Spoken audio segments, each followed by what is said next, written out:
ಎಲ್ಲ ಗುರು ಪರಂಪರೆಯನ್ನ ನಾನು ಭಕ್ತಿಪೂರ್ವಕವಾಗಿ ಸ್ಮರಣೆ ಮಾಡಿಕೊಳ್ಳೋದಕ್ಕೆ ಇಷ್ಟಪಡ್ತೀನಿ. ಒಂದು ಜಾತ್ರೆ ಅಂತ ಅಂದಮೇಲೆ ಅಲ್ಲಿ ಎಷ್ಟು ವಿಷಯಗಳನ್ನ ನಾವು ಕಲೆ ಹಾಕಬಹುದು ಅಂತಂದ್ರೆ, ನಾವು ಯೋಚನೆ ಮಾಡ್ತಾ ಹೋದ್ರೆ ಬಂಧುಗಳೇ, ಸರ್ವ ಧರ್ಮಗಳ ಸಮನ್ವಯವನ್ನ ನಾವು ಜಾತ್ರೆಗಳಲ್ಲಿ ಕಾಣ್ತಾ ಹೋಗ್ತೀವಿ. ಸಿದ್ಧಗಂಗಾ ಜಾತ್ರೆ ಎಂದರೆ ಪ್ರತಿ ವರ್ಷ ಮಹಾಶಿವರಾತ್ರಿ ಹಿಂದೆ ಮುಂದೆ ನಡೀತಾ ಇರ್ತಕ್ಕಂಥದ್ದು ತಮಗೆಲ್ಲ ಗೊತ್ತಿರ್ತಕ್ಕಂಥದ್ದು.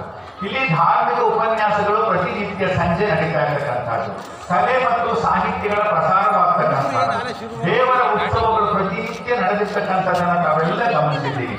ಮಕ್ಕಳಿಗೆ ಮನರಂಜನೆಯನ್ನು ಕೊಡ್ತಕ್ಕಂಥ ಜಾತ್ರಾ ಮಹೋತ್ಸವ ಇದಾಗಿದೆ. ರೈತಾಪಿ ಬಂಧುಗಳು ತಮ್ಮ ರಾಸುಗಳನ್ನ ದನಕರುಗಳನ್ನ ಕೊಂಡುಕೊಳ್ಳುವುದು ಹಾಗೂ ಮಾರುವುದನ್ನ ನಾವು ಸಿದ್ಧಗಂಗಾ ಕ್ಷೇತ್ರದಲ್ಲಿ ನೋಡ್ತಾ ಇದ್ದೀವಿ.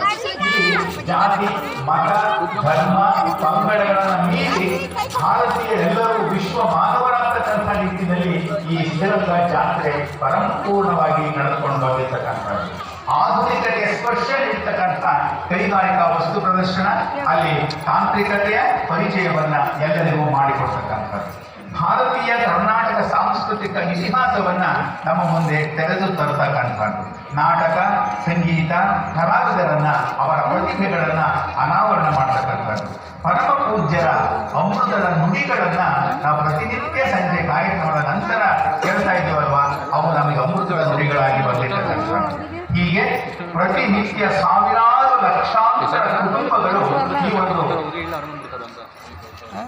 ಜಾತ್ರಾ ಮಹೋತ್ಸವದಲ್ಲಿ ಪರಮ ಪೂಜ್ಯ ಶ್ರೀ ಶ್ರೀ ಸಿದ್ಧಲಿಂಗ ಮಹಾಸ್ವಾಮಿಯವರ ಆಗಮನಕ್ಕೆ ನಾವೆಲ್ಲರೂ ಕೂಡ ಭಕ್ತಿಪೂರ್ವಕವಾಗಿ ಶರಣಾರ್ಥಿಗಳನ್ನ ಅರ್ಪಣೆ ಮಾಡಿಕೊಳ್ತಾ ಇದ್ದೇವೆ.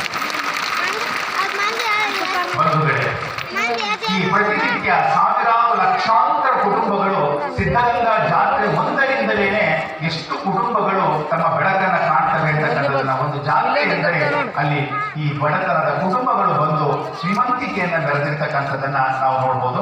ಇಷ್ಟೆಲ್ಲ ಉತ್ಸವಗಳನ್ನು ಮಾಡುವ ಸಂಕೇತವೇ ಜಾತ್ರೆ ಅಂತ